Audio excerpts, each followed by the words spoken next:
Good morning guys, good morning everyone. Papasok na ulit tayo.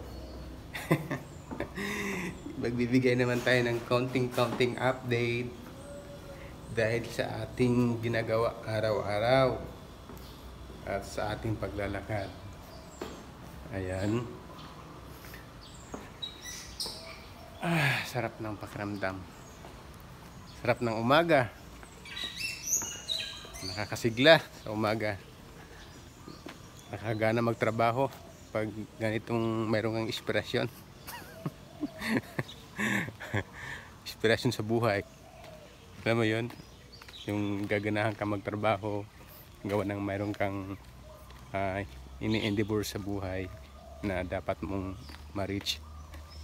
Ganon yun dapat na. Oo. Kaya hindi pwedeng mapagod, hindi pwedeng tamarin kasi hindi pa tapos ang bahay. Okay. See you in my next video. God bless everyone. Bye bye.